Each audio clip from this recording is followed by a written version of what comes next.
Okay, now this doesn't have to be perfect, but it would be nice.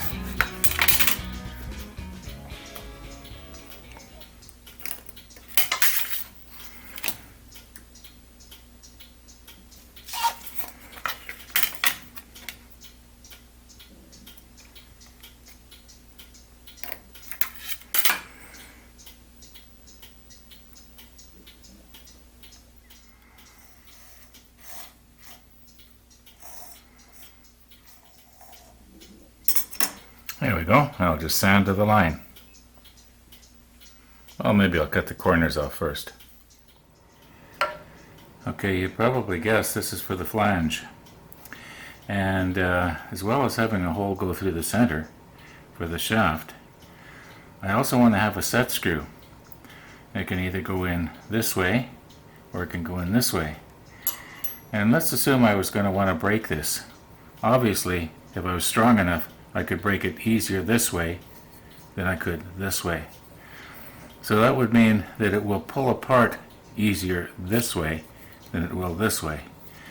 So that means that if I drill a hole, it should go in this way, as well as one through the center, of course. So I think the time to do this hole is now.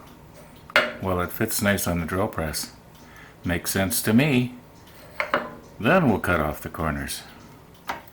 Now, I've just discovered I've got a little problem here, and I'm going to explain in a minute, but let's get the hole down the middle first.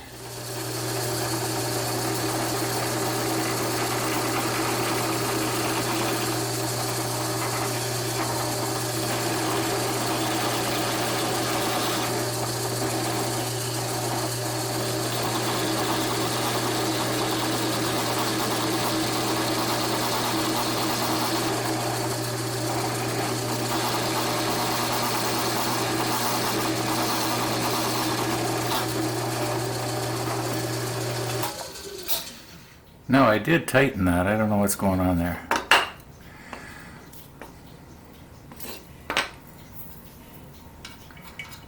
Tighten it some more. Okay, and continue on.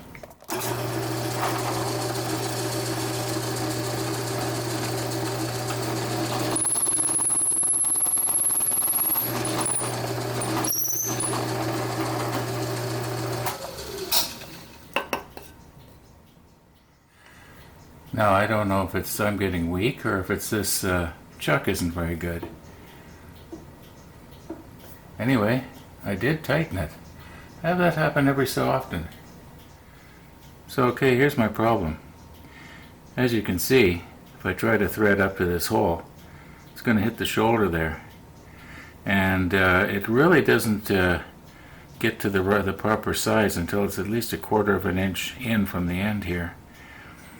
I've measured this already, and the rest of the threads are pretty well the same diameter all the way out. It's not like they get bigger and bigger and bigger until you get to the end here.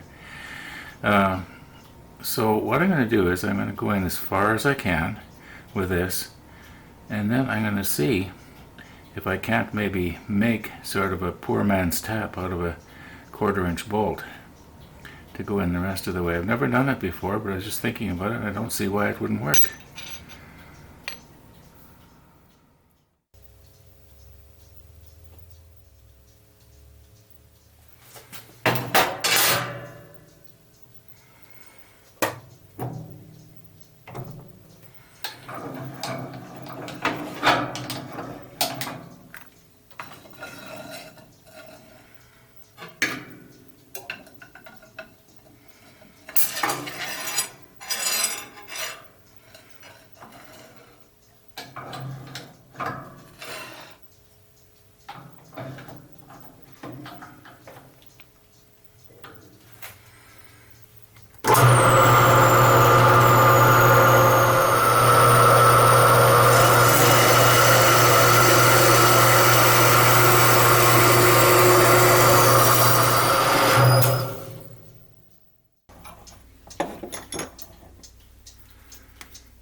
I'll bet you some of you experienced metalworkers saw this coming.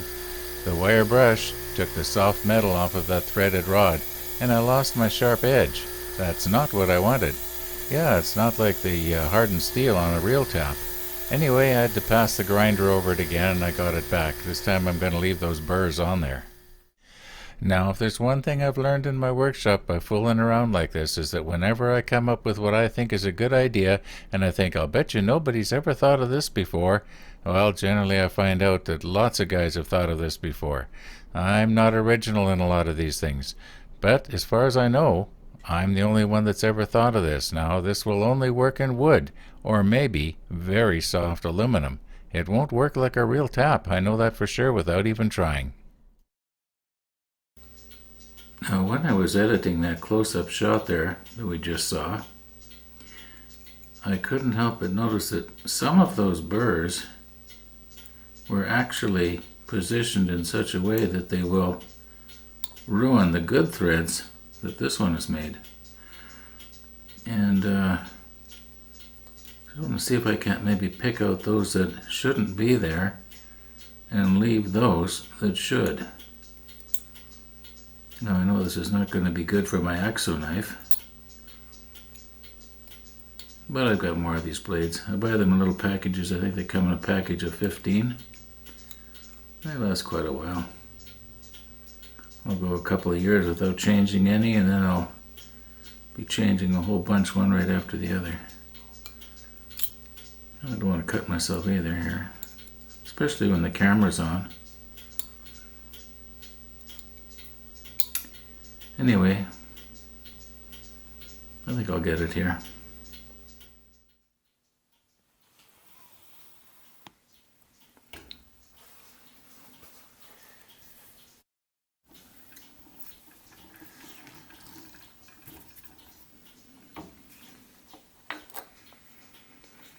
Now, it's been my experience that it's very hard to drill a straight hole in end grain, so we'll see how this is going to go here.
Now, I'm going to hold this in my hand rather than clamp it in the vise.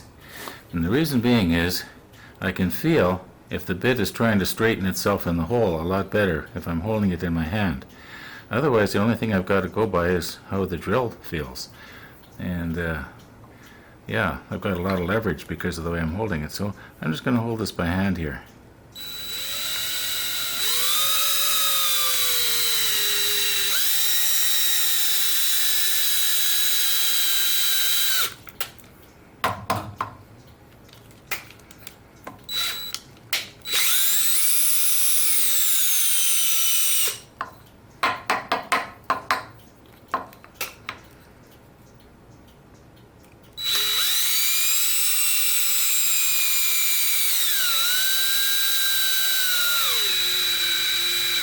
That's as far as I can go with this one.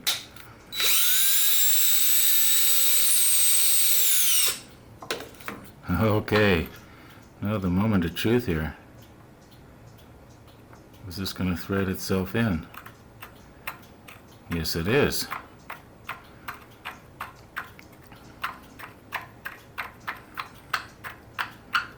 Now obviously it's not going to go all the way down. It's starting to get tight already there a little bit. Okay, well, we'll see how well this works.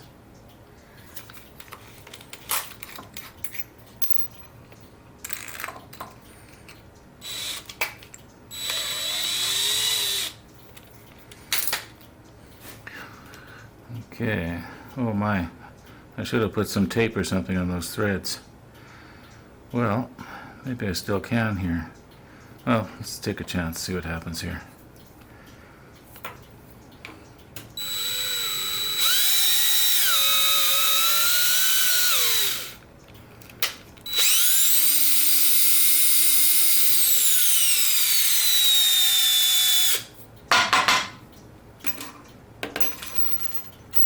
Well, offhand, I think it worked.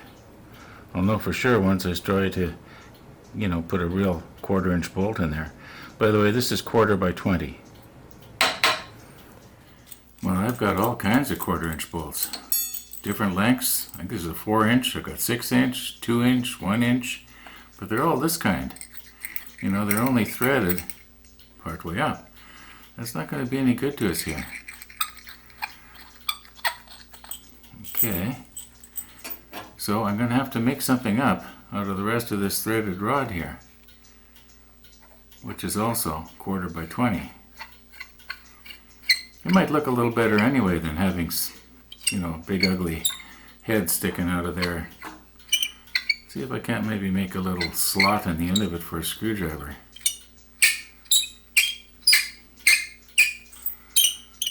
See if I can get this to go on. Yeah, there it is. All the way in. Okay, so this worked. I suppose I could make it out of this. But you know what? I might want to use this again someday. So I'll just keep it with this. Anyway, we'll carry on.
Now I think there's probably a lot more of a chance of me stripping the threads out if I over tighten than there is of this thing splitting.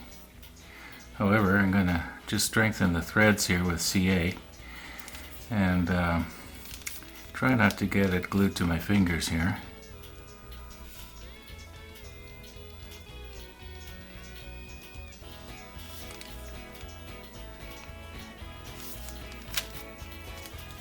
Oop.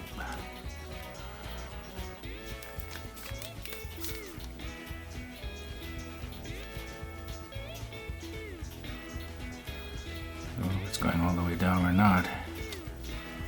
Yeah, it is. I can see it coming out the hole there. Okay. I'll let that soak in real good. I know I could use curing agent and, you know, be able to re-tap it right away, but I want that CA to soak in really good. You can sort of see the way it's going into the cracks.